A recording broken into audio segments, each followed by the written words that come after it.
Esamaka grasimia ka grasundon. Hiromakando resmigara gracia grasimia ki grasundon. Hayanomike rasimayando miaka duya grasundon. Herod beyando bekadia grasombaya grasundon. Besiba huya kuyanohon. Hesemeki rosmia grasundon. Merci bakun mea grasundon. Esimekano mayan derasiba grasundon. Bersi somer grasundon. Basiba grasundon. Makuyano bahira grasundon. Gaihuya bahuya bahayonon. Bayoya nehoyonon. Seya grasundon. Mayonomia grasundon. Messimike gracia grasundon. Goya huya no yandeyan. Hero mechaya di grasundon. My samaki rosimia grasundon. Boya huya neho. Welcome, old friends, and new to Spiritual Conversations with Callah and the Ancients, divine spiritual beings seconded to Earth to assist in the evolution of humanity. Embark with us on a journey of self-discovery that will spark within thought-provoking concepts and truths. My name is Dallas Beckett, friend, team member and facilitator for this time with Callah and the Ancients. And here with me today is the channel for Callah and the Ancients and spiritual writer Kim and divine spiritual channel, Scribe, artist, Seer and celestial empathic healer, Aimee. In today's program, we're discussing part 2 of the Earth shifts. Well, Kim, I thought you would start off with you. So perhaps you can tell us, what are we in for? Quite a bit. It's actually a very exciting shift for some. Actually, for the whole of humanity, but some people have some work to do. Okay, so again, I'm going to read you a direct channel that we scribed and recorded, then we wrote it up.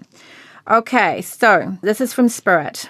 The October shift is activated and most of the light workers have actually stepped into it in some form or another because they have been doing the work to be able to do that.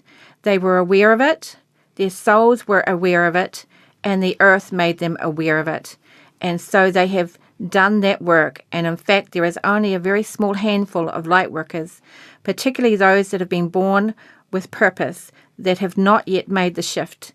And the only reason they have not made the shift is due to the dark magics. Those others that have not made the shift because they are evolutionary at a soul level, not ready for it, and are not capable of lifting into it, will actually lift into the shift by December 2019. Now, this shift is a reality shift.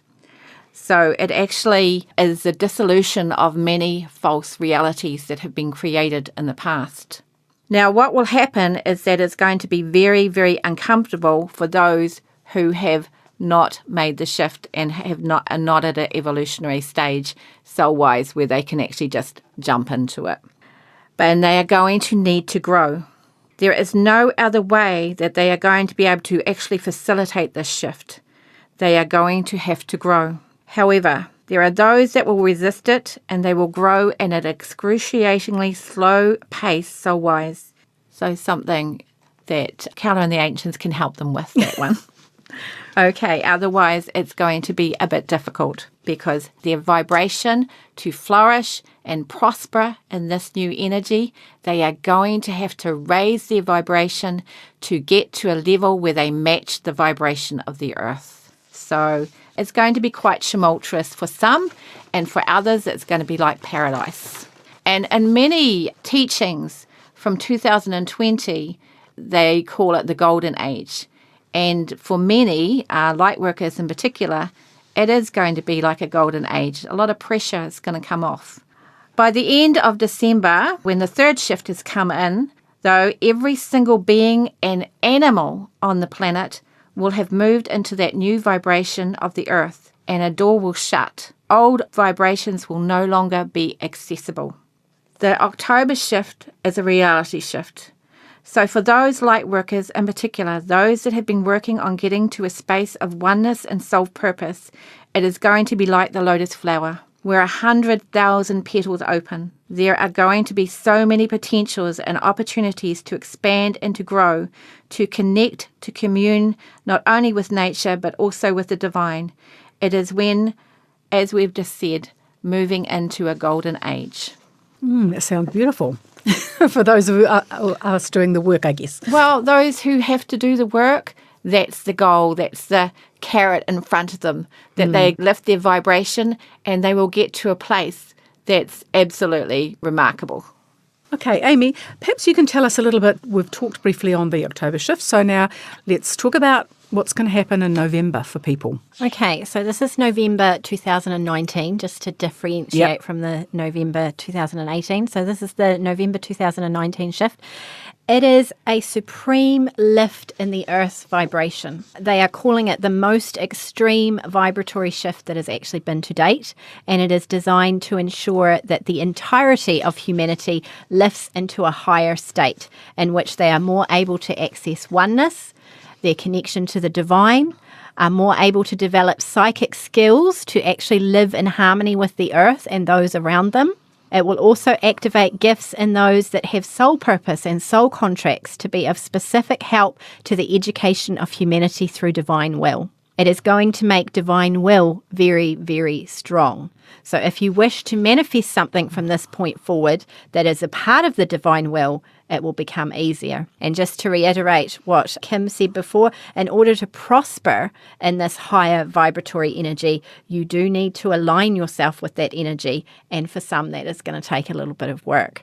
So it really, to bullet point it, it's a really big shift. And the only reason that it can actually come in and be such a large vibratory shift is because of that October shift. That's what's allowed that larger vibratory shift to come in. It's going to get more comfortable for sensitives. The darker energies lose their impact, and there's easier manifestation of goals and purposes in line with divine will. So for somebody who's just listening to this, who's, maybe a little bit of a novice, what are some basic things, Aimee, that they can do to help with this shift? How could they become more aligned?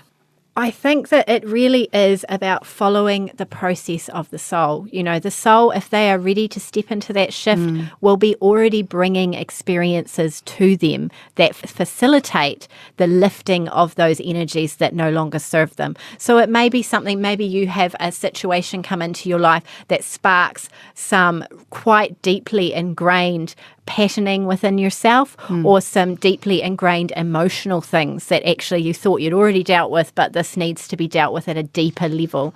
So it's definitely about finding people that you resonate with that can actually help you in this journey, and also about recognizing when some things need to fall away. So this might be situations, it might be a job, it might be relationships, it might be friendships, but there is a lot of shifts and changes going on, and it is about really going within and building that connection to the divine so that you actually can hear and feel that guidance and start to go with the flow that is actually available there for your life. So it may be that you're drawn to a particular tarot deck or a divination deck that suddenly has those messages that you need for you.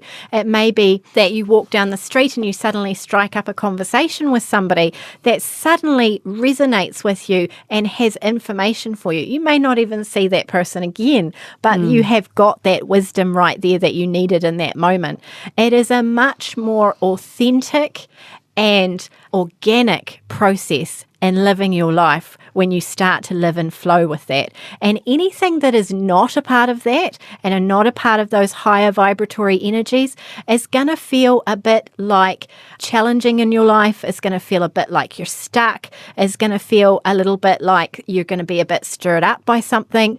So it is really about going within. It is a process that is designed to make us connect with the divine in a very real way where we start to actually live our lives out from that space. I think it's really important to note that for those that still have to work through a lot of processes, that they do it from a space of the universe is my loving teacher. It's not out to get you. It's out to promote you. It's really about being open, isn't it? It's about being open and seeing things not from a point of view that I'm being victimized, but that I am being persuaded to grow, and that what comes to me is actually to teach me. Which is kind of a nice, gentle way of getting people to, look a little bit deeper and move. But it makes all the difference to the result and how quickly you get through it by your perception and your attitude of what is going on in your life. It's a little bit like a really good example is how you travel down a river. Now, if you're actually trying to swim against the current and the current is already taking you in a direction, it's going to be difficult and you're going to get exhausted trying to do that. But if you actually trust and you let go and you know that that this river is taking you to a good place, it's where you need to go, and you actually relax into that flow, very often that process of growing your consciousness and evolving your soul actually flows a lot more easily, and it's not so difficult. And the other thing to remember is that you're not alone. It's a good time to actually cultivate a relationship with your spiritual entourage and your guide layers. And you can start doing that simply by asking and talking to them and asking for what you need. It's remembering you're not alone. You actually have a whole support team that are with you always. And it's important that people realise that too, isn't it? Absolutely, especially when they're going through these processes. Yeah. All right, we've touched on the October shift in November, so that leaves us to 2019 for December. Right. Anything for us, Kim, on that one? Yes, it is a dimensional shift. Ooh. Yeah. So it is not the interdimensional aspects of the earth plane and elsewhere. It is the dimensional aspects of Earth, the earth sphere. And so basically we're going to be going through it all again. We're going to be going through the October shift and the November shift all over again, but we'll be doing it on a dimensional level. And the good news is it's not supposed to last very long. Right. So when you say dimensional, just elaborate a little bit about that, if you can. There are a lot of dimensions to Earth, It's like we're actually, when we look in the mirror, that is actually not all of us, okay? That's the present in this space, this third dimension. And something that might help explain that. When we incarnate into this life, we have a higher self, right?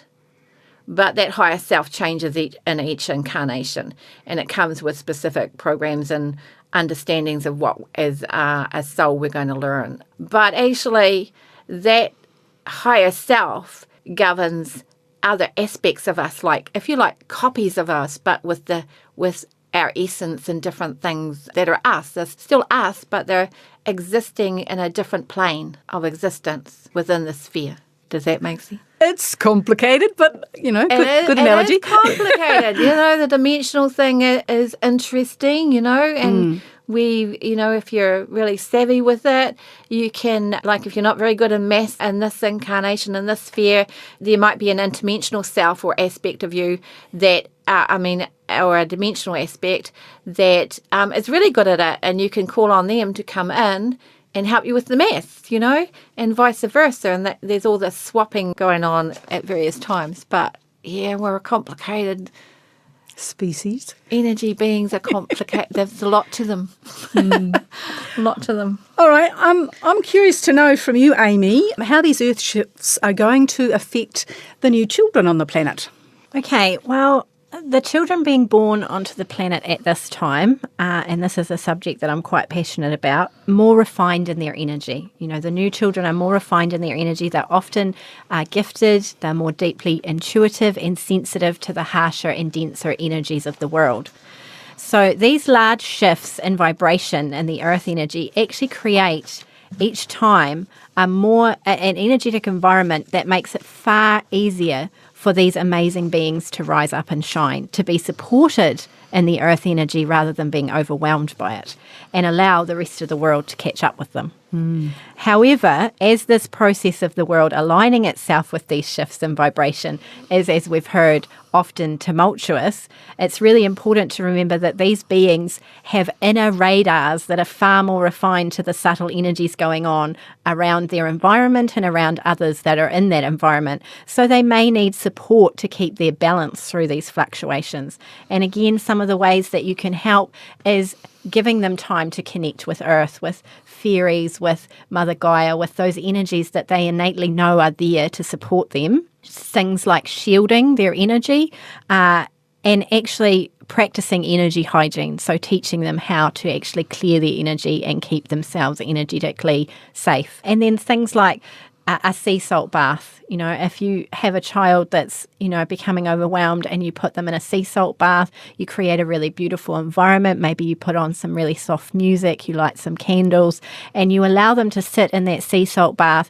with the intention, because intent is 9/10 of the law, that within that 10 minutes of being in that salt bath, that it is designed to clear their energy field. You don't want to leave them in more than 10 minutes because they'll start to reabsorb some of that energy. But that is a really easy and non-confronting way to actually help a new child clear their energy when they're overwhelmed. And we've also put that CD on the Yes, there's also website now, a free download for children. Light languages for littlies. Light languages for littlies. We've finally got it on, and it's a free download. Excellent. So it is designed to help these children and designed to clear them of all those energies that they're likely to absorb during their day. Yeah, it's for the day and for the night. That's so right. for a lot of these new children, nighttime, because the prana and the earth energy lowers, nighttime can be quite difficult. A lot of people that have new children know that they have difficulty getting them to bed and getting them to sleep. So this CD is not only to help clear and set up their day, but it's actually also about a nighttime as well to support them at night. Great. Well, that's an excellent practical tool so that people can go to the Callah and the Ancients website and download for free. Now, just finally, Kim, what is the connection, if there is one, between earth shifts and good old climate change, please? Well, again, I asked Spirit about that yesterday. Hot topic. Particularly because we've recently seen all the children walk out of school in March for climate change. And I listened to some of those broadcasts on television, and they were talking about how anxious the children are and how fearful, etc. So I asked them what that was about, asked Spirit, and this is their answer. This is before the reality shift of October. Oh, wow. And you need to understand that there are teachers, and you are one of them, that have been called up to adjust the thinking of the masses, and this is what is required here. The fact that all children have marched is only an indication of how many new children are out there, and how many new children, while they may not have the knowledge of how to connect with the earth, know that our relationship with the earth must change. But now it is the time of the teachers, those spiritual teachers that are able to say, this is how you connect. This is how you create your relationship with the earth. This is how you can actually move forward consciously. Without that input, it is like having a book in front of you, but not knowing how to read the information that is in it. This is what the job of spiritual teachers is. They take that book and they help people interpret what it says. So there were a few things I looked at with that, and I thought one thing was, because all energies are very creative, the focus needs to change, and it needs to come from a place of empowerment that we can change things. And then I asked them about global warming. Global warming, another hot topic. Yeah, these are just brief snapshots. I'm sure they're a lot deeper topics, of course, but again, so I asked them about that, and I asked them about, I said, do you feel this is part of the Earth's cycle of rebalancing itself, or is it catastrophic as it is being interpreted in the minds of many? Their answer is, it is both. If humanity does not start to change the way that they interact with the earth will seek to rebalance itself, which will be catastrophic for us as beings, human beings. Not for everyone else, and very likely not for some of the creatures that are on the planet, which are able to adapt and evolve according to the changes in the earth, and they have been doing this for millions of years. However, humans are not so lucky in some respects. They are more fragile than you might think. It is important that they live in harmony with the planet. However, it is not within the great divine plan that human beings be wiped off the face of the earth, and it is more likely they will learn to live in harmony, that they will become more aware of the subtle workings of the planet and understand their place in it, rather than thinking they are king of the castle, which they are not. They are sovereign of this planet, and that means they look after all that functions upon this planet, but they are not the supreme ruler. The planet knows what it is doing, it knows how to rebalance itself, and it will do so accordingly and as necessary. The other aspect of this is that the earth is very, very old, but in terms of infinity, it is very young. Many of the cycles that the earth must go through in its evolutionary processes are not fully known to man. They cannot be, for man upon the face of existence is still very young. Therefore, it requires some humility, some understanding that you do not have the entire control or understanding of the cosmos, that there are many things that you do not know, and as such it is very important to be humble, to work in harmony with the earth, because it is through your relationship and your deep development of your intuitive aspects that connect you to the planet and to the cosmos that you will have a greater understanding of what is to come, why it is to come, and your part in it. You've been listening to Spiritual Conversations with Callah and the Ancients. Join us again in 2 weeks' time. And don't forget, this and previous episodes of Spiritual Conversations with Callah and the Ancients are available as a podcast from freshfm.net, iTunes and the Access Internet Radio app.